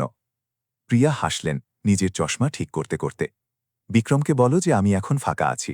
আর মার্শিয়া, তুমি কি আমার বিকেল 3টের মিটিংটি পুনর্নির্ধারণ করতে পারো? আমি কোনো সিদ্ধান্ত নেওয়াবাদী এই প্রস্তাবগুলো শান্তিতে খতিয়ে দেখতে চাই। মার্শিয়া মাথা নাড়লেন এবং চলে গেলেন। প্রিয়া প্রথম ফাইলটি তুললেন, কিন্তু সেটি খোলার আগে তিনি এক মুহূর্তের জন্য আত্মতৃপ্তি অনুভব করলেন। পরিবর্তনটি শুধু পেশাদার ছিল না, তার ব্যক্তিগত জীবনও পুরোপুরি আলাদা ছিল। রোহান এখন দিল্লি ইউনিভার্সিটিতে ইঞ্জিনিয়ারিংয়ের 2য় বর্ষে আগে থেকে অনেক বেশি মনোযোগ দিচ্ছে। কোম্পানির স্কলারশিপ তাকে পুরোপুরি পড়াশোনায় মনোনিবেশ করার সুযোগ দিয়েছে এবং তার রেজাল্ট সেরাদের মধ্যে ছিল। সবথেকে বড় কথা, সে নিজের উপর আর ভবিষ্যতের উপর বিশ্বাস ফিরে পেয়েছিল। প্রিয়া বান্দ্রায় 3 বেডরুমের একটি বড় অ্যাপার্টমেন্টে চলে গিয়েছিলেন, যেখান থেকে সুন্দর দৃশ্য দেখা যেত। রোহানের নিজের স্টাডি রুম ছিল আর প্রিয়া বাড়িতে একটি অফিস তৈরি করেছিলেন। এটি এমন এক জীবন ছিল যা তিনি ফের ফিরে পাওয়ার স্বপ্নও দেখেননি। তার ফোন বেজে উঠল, একটি আন্তর্জাতিক কল। প্রিয়া শর্মা পেশাদার ভঙ্গিতে উত্তর দিলেন। প্রিয়া শর্মা বলছি, নমস্কার, কৃষ্ণার নায়ার, কেমন আছেন আপনি? নায়ার গ্রুপের প্রধানের গলার স্বর খুশি শোনাল। স্যার, কি আশ্চর্য, আমি খুব ভালো আছি, ধন্যবাদ। আমি আপনার কিভাবে সাহায্য করতে পারি? কৃষ্ণার নায়ার গ্রুপের ভাষায় বলতে থাকলেন। তিনি তাকে আগামী মাসে প্যারিসে হতে চলা ল্যাটিন আমেরিকায় বিনিয়োগ সম্পর্কিত একটি আন্তর্জাতিক সম্মেলনে আমন্ত্রণ জানানোর জন্য ফোন করেছিলেন। তারা চেয়েছিলেন প্রিয়া মেক্সিকান বাজারের প্রতিনিধিত্ব করে মূল বক্তা হিসেবে থাকুন। এটি একটি খুব বড় সম্মান মিস্টার নায়ার, কিন্তু নিশ্চিত করার আগে আমাকে আমার পার্টনারের সাথে কথা বলতে হবে। ঠিক আছে, কিন্তু প্রিয়া, আমি কি একটা কথা বলতে পারি? গত 6 মাসে তুমি মেক্সিকোতে বিনিয়োগের জন্য ইউরোপীয় বাজারে একটি রেফারেন্স হয়ে উঠেছ। প্যারিসের সেরা ব্যবসায়িক মহলে তোমার নামের সম্মান করা হয়। যখন তিনি ফোন রাখলেন তখন প্রিয়া তন্ময় হয়ে গিয়েছিলেন। 6 মাস আগে তার নাম কেলেঙ্কারি আর অপবাদের সাথে যুক্ত ছিল। এখন স্পষ্টতই এটি দক্ষতা আর সাফল্য সমার্থক। জীবনে জিনিসের পূর্ণ বৃত্ত সম্পূর্ণ করার একটি অদ্ভুত উপায় আছে। বিক্রম দরজায় টোকা দিলেন এবং উত্তরের অপেক্ষা না করেই ভেতরে চলে এলেন, যা এখন অভ্যাসে পরিণত হয়েছে। তাদের জোটটি পারস্পরিক শ্রদ্ধা আর পূর্ণ বিশ্বাসের ভিত্তিতে এক অকৃত্রিম বন্ধুত্বে পরিণত হয়েছিল। প্রিয়া, তুমি খুব চিন্তিত মনে হচ্ছ, কোনো সমস্যা? বিক্রম একটি ফাইল নিয়ে তার ডেস্কের সামনের সোফায় বসলেন। কোনো সমস্যা নেই।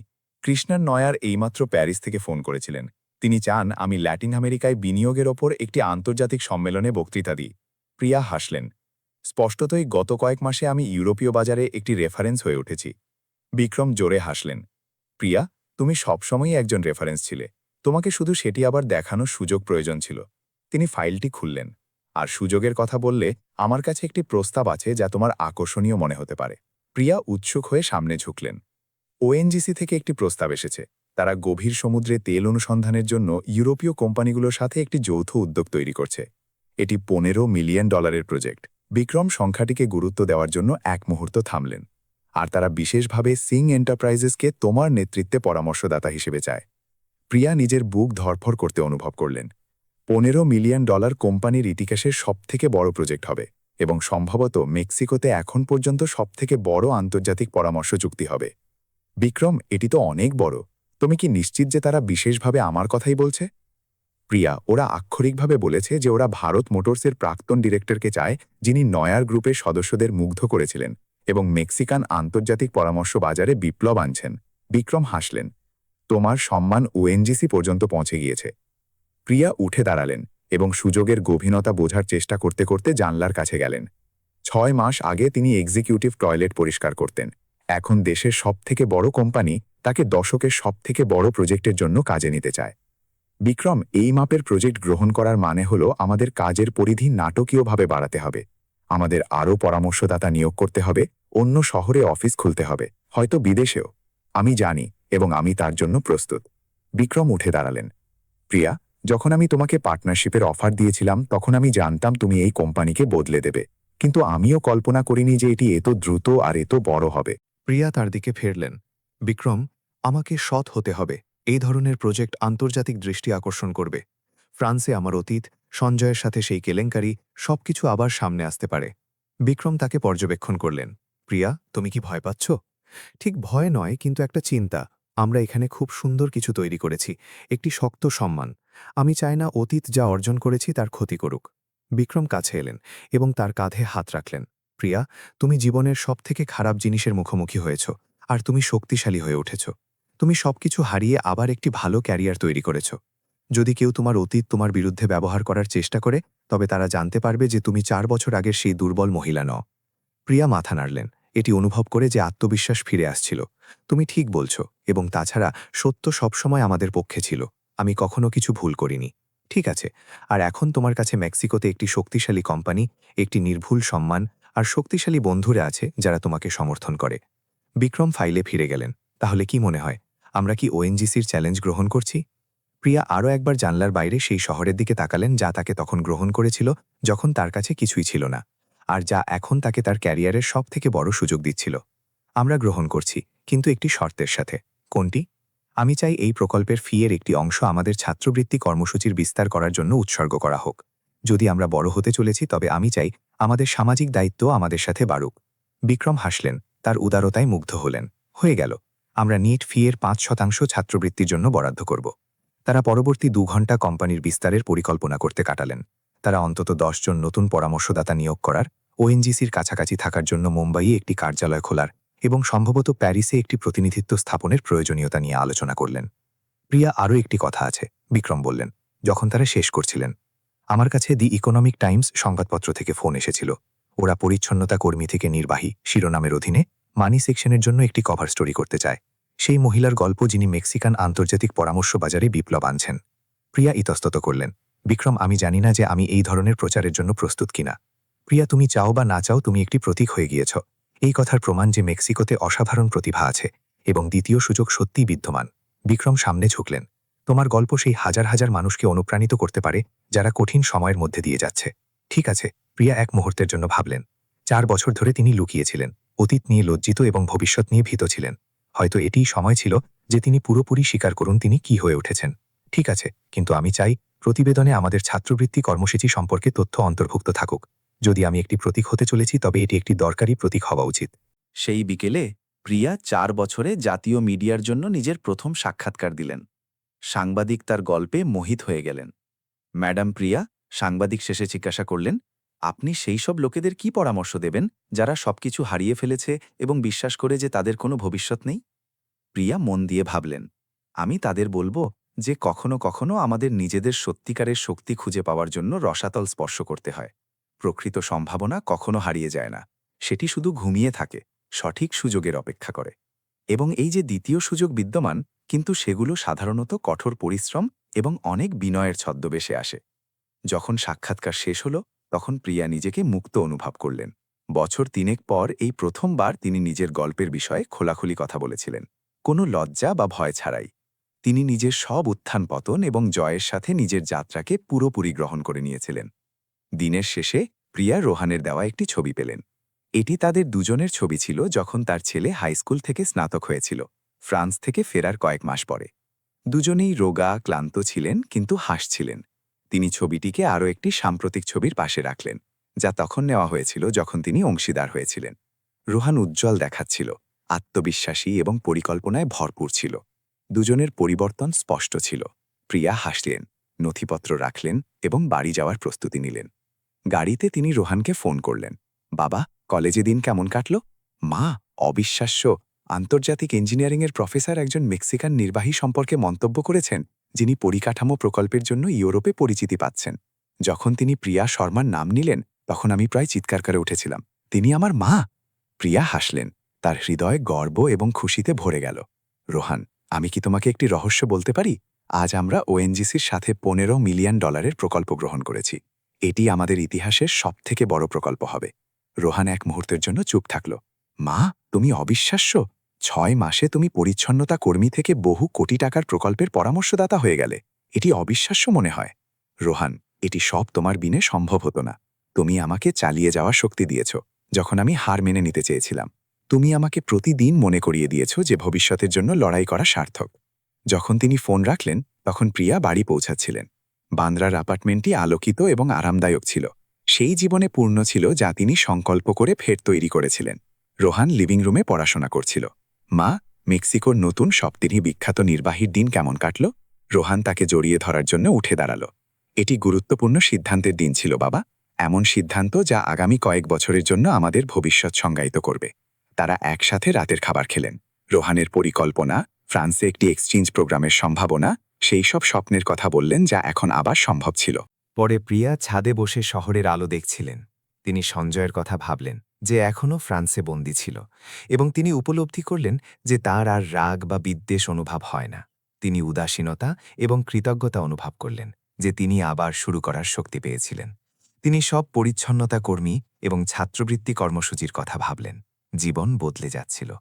তিনি বিক্রমের কথা ভাবলেন, যিনি তার ওপর বাজি ধরেছিলেন যখন তিনি নিজেও নিজের ওপর বিশ্বাস করতেন না। এবং তিনি সেই ভবিষ্যতের কথা ভাবলেন যা বিস্তার পাচ্ছিল, সম্ভাবনায় ভরপুর ছিল, যা 6 মাস আগে অসম্ভব মনে হতো। প্রিয়া শর্মা বিধ্বস্ত হয়ে যে 4 বছর আগে ফ্রান্স থেকে ফিরেছিলেন, তিনি আর সেই অদৃশ্য পরিচ্ছন্নতা কর্মী ছিলেন না। তিনি একজন সম্মানিত নির্বাহী, একজন সমৃদ্ধ অংশীদার, একজন গর্বিত মা এবং এমন এক মহিলা ছিলেন যিনি প্রমাণ করে দিয়েছিলেন যে জীবন সবসময় তাকে দ্বিতীয় সুযোগ দেয়, যার সেটি গ্রহণ করার সাহস থাকে। সবকিছু চিরতরে বদলে দেওয়া বৈঠকের 1 বছর পর প্রিয়া মুম্বাইয়ের কনভেনশন সেন্টারের প্রধান মঞ্চে ছিলেন, 1000 ব্যবসায়ী এবং বিনিয়োগকারীদের ভিড়ের সামনে। এটি জাতীয় ও আন্তর্জাতিক বাণিজ্য কংগ্রেস ছিল, এবং তাকে পেশাদার পুনর্গঠন এবং আন্তর্জাতিক পরামর্শে শ্রেষ্ঠত্বের বিষয়ে বলার জন্য প্রধান বক্তা হিসেবে আমন্ত্রণ জানানো হয়েছিল। কিন্তু আজ শুধু আরও একটি সম্মেলন ছিল না, এটি সেই দিন ছিল যখন তিনি executive woman of the year পুরস্কার পাবেন, যা মেক্সিকান এক্সিকিউটিভ অ্যাসোসিয়েশন দ্বারা সিং এন্টারপ্রাইজেসে তার অসাধারণ কাজ এবং মেক্সিকান বাজারের উপর তার প্রভাবের জন্য দেওয়া হয়েছিল। প্রিয়া মাইক্রোফোন ঠিক করলেন এবং দর্শকদের দিকে তাকালেন। প্রথম সারিতে রোহান গর্বের সাথে হাসছিল। তার পাশে বিক্রম, যিনি একজন সঙ্গীর চেয়েও বেশি কিছু হয়ে উঠেছিলেন। আরতি, রাজীব এবং মীরাও সেখানে ছিলেন। সেই টিমের প্রতিনিধিত্ব করছিলেন যা গত 1 বছরে 15 থেকে 120 জন কর্মচারী দিয়ে উন্নীত হয়েছিল। ঠিক 18 মাস আগে তার কণ্ঠস্বর দৃঢ় ছিল। আমি মুম্বাই শহরের কেন্দ্রে একটি কর্পোরেট বিল্ডিংয়ে পরিচ্ছন্নতা কর্মী হিসেবে কাজ করছিলাম। আমি সকাল 5টায় পৌঁছতাম, অফিস পরিষ্কার করতাম, আবর্জনা খালি করতাম এবং অদৃশ্য থাকার চেষ্টা করতাম। এজন্য নয় যে আমি কাজ নিয়ে লজ্জিত ছিলাম, বরং এই জন্য যে আমি সেই ব্যক্তিকে নিয়ে লজ্জিত ছিলাম যা আমার মনে হতো আমি হয়ে গিয়েছি। দর্শকদের মধ্যে একটি গুঞ্জন ছড়িয়ে পড়ল। আজ ঠিক 18 মাস পরে আমাদের কোম্পানি $3 বিলিয়ন মূল্যের আন্তর্জাতিক চুক্তি ক্লোজ করেছে। আমরা 250টি সরাসরি কর্মসংস্থান সৃষ্টি করেছি। আমরা 15টি দেশের সাথে জোট স্থাপন করেছি এবং আমাদের ছাত্রবৃত্তি কর্মসূচি ইতিমধ্যেই 800-র বেশি পরিবারকে উপকৃত করেছে। দর্শকরা হাততালি দিলেন, কিন্তু প্রিয়া নীরবতার আহ্বান জানিয়ে হাত তুললেন। কিন্তু আমি এখানে সংখ্যা নিয়ে কথা বলার জন্য আসিনি। আমি এখানে কিছু বেশি গুরুত্বপূর্ণ কথা বলার জন্য এসেছি। দ্বিতীয় সুযোগের বিষয়, কাজের মর্যাদার বিষয়, এবং মেক্সিকো কিভাবে প্রতিদিন প্রতিভাগে অপচয় করে সেই বিষয়ে। শুধু এই জন্য যে আমরা বাহ্যিক রূপের বাইরে দেখতে জানি না। প্রিয়া শব্দগুলোকে কার্যকর হতে দেওয়ার জন্য একটি বিরতি নিলেন। 4 বছর ধরে আমি শুধু একটি পরিসংখ্যান ছিলাম, একটি অভিবাসী যে নিজের দেশে কোনো সম্পদ ছাড়াই ফিরেছিল, একটি মধ্যবয়সী মহিলা খুব অল্প বয়সী লোকেদের সাথে চাকরির জন্য প্রতিযোগিতা করছিল, একটি উচ্চযোগ্য পেশাদার যাকে বাজার একটি কেলেঙ্কারির সাথে যুক্ত থাকার কারণে প্রত্যাখ্যান করেছিল। তার কণ্ঠস্বর আরও জোরালো হল। আপনাদের মধ্যে কতজনের কাছে পরিচ্ছন্নতা, সুরক্ষা বা রক্ষণাবেক্ষণ কর্মী আছেন যারা হয়তো প্রাক্তন প্রফেসর, প্রাক্তন ইঞ্জিনিয়ার, প্রাক্তন প্রশাসক, যাদের জীবন যে কোনো কাজ গ্রহণ করতে বাধ্য করেছে? মিলনায়তে নিস্তব্ধতা নেমে এলো। প্রিয়া লোকেদের একে অপরের দিকে তাকাতে এবং চিন্তা করতে দেখলেন। আমি ভাগ্যবান ছিলাম, খুব ভাগ্যবান। আমি সঠিক সময়ে সঠিক জায়গায় ছিলাম যখন একটি সংকট আমার বসকে এটি জানতে বাধ্য করেছিল যে আমি আসলে কে। প্রিয়া সরাসরি বিক্রমের দিকে তাকালেন। কিন্তু কত অসাধারণ প্রতিভা আমাদের নিজেদের অফিসে লুকিয়ে আছে শুধু একটি সুযোগের অপেক্ষায় যাতে তারা তাদের মূল্য দেখাতে পারে। প্রিয়া নিজের পুরো গল্প শোনালেন, ফ্রান্সে ক্যারিয়ার ও সেই কেলেঙ্কারি যার জন্য তিনি দোষী ছিলেন না, মেক্সিকো প্রত্যাবর্তন, সাফাইয়ের বছরগুলো এবং অবশেষে সেই সুযোগ যা সবকিছু বদলে দিয়েছিল। তিনি ভয়, লজ্জা এবং অকেজো হওয়ার অনুভূতির বিষয়ে কথা বললেন, কিন্তু প্রতিরোধ, আশা এবং কখনো পুরোপুরি হার না মানার গুরুত্বের বিষয়েও কথা বললেন। সবথেকে গুরুত্বপূর্ণ শিক্ষা যা আমি শিখেছি, প্রিয়া সম্মেলনের শেষে বললেন, তা হল প্রকৃত সম্ভাবনা কখনো হারিয়ে যায় না। সেটি ঘুমিয়ে থাকতে পারে, লুকিয়ে থাকতে পারে, কম ব্যবহার হতে পারে, কিন্তু সেটি সবসময় সেখানে থাকে, ফের জেগে ওঠার সুযোগের অপেক্ষায়। এবং কখনো কখনো সেই সুযোগ খুঁজে পাওয়ার জন্য আমাদের শূন্য থেকে শুরু করা গ্রহণ করতে হয়, কঠোর পরিশ্রম করতে হয় এবং নিজের মর্যাদা বজায় রাখতে হয়, চাই আমরা যাই করি না কেন। দর্শকরা 5 মিনিট ধরে দাঁড়িয়ে হাততালি দিতে থাকলেন। প্রিয়া অনেক মানুষের চোখে জল দেখলেন। আবেগপ্রবণ আধিকারিক এবং তরুণ পেশাদাররা নোট নিচ্ছিলেন। সম্মেলনের পর পুরস্কার বিতরণী অনুষ্ঠানের সময় Priya executive women of the year trophy নেওয়ার জন্য আবার মঞ্চে গেলেন। মেক্সিকান এক্সিকিউটিভ অ্যাসোসিয়েশনের সভাপতি একটি মানপত্র পড়লেন, যা শুনে তিনি হালকা লজ্জা পেলেন। প্রিয়া শর্মা মেক্সিকান ব্যবসায়ী জগতের শ্রেষ্ঠ প্রতিনিধিত্ব করেন। অসাধারণ কারিগরি ক্ষমতা, আন্তর্জাতিক কৌশলগত দৃষ্টি, সত্যিকারের সামাজিক দায়িত্ব এবং প্রতিকূলতাকে সুযোগে পরিণত করার এক অসাধারণ ক্ষমতা। 18 মাসে তিনি কেবল নিজের ক্যারিয়ারের পুনর্গঠনই করেননি, বরং তিনি মেক্সিকান আন্তর্জাতিক পরামর্শ বাজারে বিপ্লব এনেছেন এবং পুরো দেশে হাজার হাজার পেশাদারকে অনুপ্রাণিত করেছেন। যখন প্রিয়া ট্রফিটি ধরলেন, ভারী এবং মার্জিত, তখন তার মনে হল তিনি শুধু একটি পেশাদার স্বীকৃতির চেয়েও বেশি কিছু ধরে আছেন। তিনি এই কথার বাস্তব প্রমাণ ধরেছিলেন যে জীবন সত্যিই সেই সব লোকেদের দ্বিতীয় সুযোগ দেয় যাদের সেটি গ্রহণ করার সাহস থাকে। অনুষ্ঠানের পর ককটেল পার্টিতে প্রিয়াকে ডজন খানেক মানুষ ঘিরে ধরলেন। জোটের সন্ধানে থাকা আধিকারিক, পরামর্শ চাওয়া তরুণ পেশাদার এবং সাক্ষাৎকার চাওয়া সাংবাদিক। কিন্তু যে আলাপগুলো তাকে সবথেকে বেশি স্পর্শ করেছিল, সেগুলো ছিল বিভিন্ন ক্ষেত্রের কর্মচারীদের সাথে, যারা নিজেদের ফের শুরু করার গল্প বলার জন্য কাছে এসেছিলেন। ম্যাডাম প্রিয়া, একজন 50 বছর বয়সী মহিলা বললেন, আমি একটি বহুজাতিক কোম্পানিতে এইচআর ম্যানেজার। আপনার বক্তৃতা শোনার পর আমি আমার নিয়োগ প্রক্রিয়ার পর্যালোচনা করতে যাচ্ছি। আমরা কুসংস্কারের কারণে হয়তো কত প্রতিভাকে হারাচ্ছি। একজন তরুণ নির্বাহী কাছে এলেন। প্রিয়া, আমার বাবা একটি বাণিজ্যিক বিল্ডিংয়ের দারোয়ান, কিন্তু তিনি অ্যাকাউন্টিংয়ে প্রশিক্ষণ নিয়েছেন। 10 বছর ধরে তিনি নিজের ক্ষেত্রে চাকরি পাচ্ছেন না। আপনার গল্প আমাকে উপলব্ধি করালো যে হয়তো আমি তাকে অন্যভাবে সাহায্য করতে পারি। এটি ঠিক সেই প্রভাবই ছিল যা প্রিয়া তৈরি করতে চাইছিলেন। পরে সেই রাতে প্রিয়া, রোহান এবং বিক্রম একসাথে একটি মার্জিত রেস্তোরাঁর রাতের খাবার খেলেন উদযাপন করার জন্য। কথাবার্তা ভবিষ্যতের পরিকল্পনা, গত কয়েক মাসের স্মৃতি এবং সবকিছু কিভাবে বদলে গিয়েছিল সেই ভাবনার মধ্যে দিয়ে বইছিল। মা, রোহান ডেজার্টের সময় বলল, আজ আমি একটা কথা উপলব্ধি করলাম। তুমি কেবল নিজের ক্যারিয়ারের পুনর্গঠনই করনি, তুমি আগের থেকেও ভালো মানুষ হয়ে গেছ, যা তুমি সবকিছু ভেঙে পড়ার আগে ছিলে। প্রিয়া নিজের ছেলের দিকে আশ্চর্যের সাথে তাকালেন। তোমার কেন এমন মনে হয়? কারণ আগে ফ্রান্সে তুমি দক্ষ এবং সফল ছিলে, কিন্তু হয়তো সেই সব লোকেদের বাস্তবতা থেকে একটু দূরে ছিলে, যারা বেঁচে থাকার জন্য লড়াই করে। এখন তুমি দক্ষ, সফল এবং সাধারণ মানুষের কষ্টের সাথে পুরোপুরি যুক্ত। রোহান এক মুহূর্ত থামল। তুমি নিজের সাফল্যকে অন্যদের সাহায্য করার জন্য ব্যবহার করো, এটি অনেক বেশি শক্তিশালী। বিক্রম মাথা নাড়লেন। রোহান ঠিক বলছে। প্রিয়া, তুমি কেবল একজন অসাধারণ নির্বাহী হয়ে ওঠোনি, বরং একজন এমন নেতা হয়েছ যে সত্যিই সামাজিক দায়িত্ব বোঝে। প্রিয়ার চোখ কৃতজ্ঞতার জলে ভরে গেল। তোমরা দুজনেই কারণ যে আমি এখানে পৌঁছাতে পেরেছি। রোহান, তুমি আমাকে সবথেকে কঠিন মুহূর্তে উদ্দেশ্য দিয়েছ। বিক্রম, তুমি আমাকে সুযোগ দিয়েছ যখন অন্য কেউ দিত না। আর তুমি, বিক্রম জবাব দিলেন, সেই সুযোগকে আমার কল্পনার থেকেও অনেক বড় করে দিয়েছ। 2 মাস পর প্রিয়া প্যারিসে নয়ার গ্রুপের কার্যালয়ে ছিলেন। 2 কোম্পানির মধ্যে একটি স্থায়ী যৌথ উদ্যোগ স্থাপনের জন্য একটি চুক্তিতে স্বাক্ষর করছিলেন। ফিমে এন্টারপ্রাইজেস প্যারিসে কার্যালয় খুলবে এবং নয়ার গ্রুপ মেক্সিকোতে স্থায়ী পরিচালনা ব্যবস্থা স্থাপন করবে। কৃষ্ণন নয়ার এখন 71 বছর বয়স, স্পষ্ট তৃপ্তির সাথে স্বাক্ষর করা দেখছিলেন। প্রিয়া, যখন আমরা আপনার সাথে 2 বছর আগে দেখা করেছিলাম, তখন আমরা জানতাম যে আমরা কোনো বিশেষ ব্যক্তির উপস্থিতিতে আছি, কিন্তু আমরা কল্পনাও করিনি যে আপনি ল্যাটিন আমেরিকার অন্যতম সম্মানিত আধিকারিক হয়ে উঠবেন। মিস্টার নয়ার, এটি সব কেবল আপনার বিশ্বাসের কারণে সম্ভব হয়েছে, যা আপনি আমার উপর প্রথম মুহূর্ত থেকেই রেখেছিলেন। অর্জুন নয়ার যোগ করলেন, প্রিয়া, 2 বছরে আপনি প্রমাণ করেছেন যে মেক্সিকোতে বিশ্বের অন্যতম সেরা ব্যবসায়িক প্রতিভা আছে। আমরা দেশে আমাদের বিনিয়োগ বিস্তার করার জন্য উৎসুক। যখন প্রিয়া নয়ার গ্রুপের কার্যালয় থেকে বেরোলেন, তখন তিনি প্যারিসের রাস্তায় হাঁটলেন, যেখানে তিনি 12 বছর ছিলেন। ফিরে আসাটা অদ্ভুত ছিল, কিন্তু 4 বছর আগের ভেঙে পড়া শরণার্থীর মতো নয়। তিনি একজন সম্মানিত নির্বাহী হিসেবে ফিরছিলেন, আন্তর্জাতিক ব্যবসা ক্লোজ করছিলেন এবং সর্বোচ্চ কর্পোরেট স্তরে মেক্সিকোর প্রতিনিধিত্ব করছিলেন। তিনি সেই বিল্ডিংয়ের পাশ দিয়ে গেলেন যেখানে তিনি সঞ্জয়ের সাথে থাকতেন, এখন অন্য লোকেদের দখলে ছিল। তিনি একটি পুরনো স্মৃতির টান অনুভব করলেন, কিন্তু দুঃখের নয়। এটি সেই তরুণ এবং উচ্চাকাঙ্ক্ষী ব্যক্তির জন্য পুরনো স্মৃতি ছিল, যা তিনি ছিলেন, কিন্তু সেই বুদ্ধিমান এবং শক্তিশালী মহিলার জন্য কৃতজ্ঞতাও ছিল, যা তিনি হয়ে উঠেছিলেন।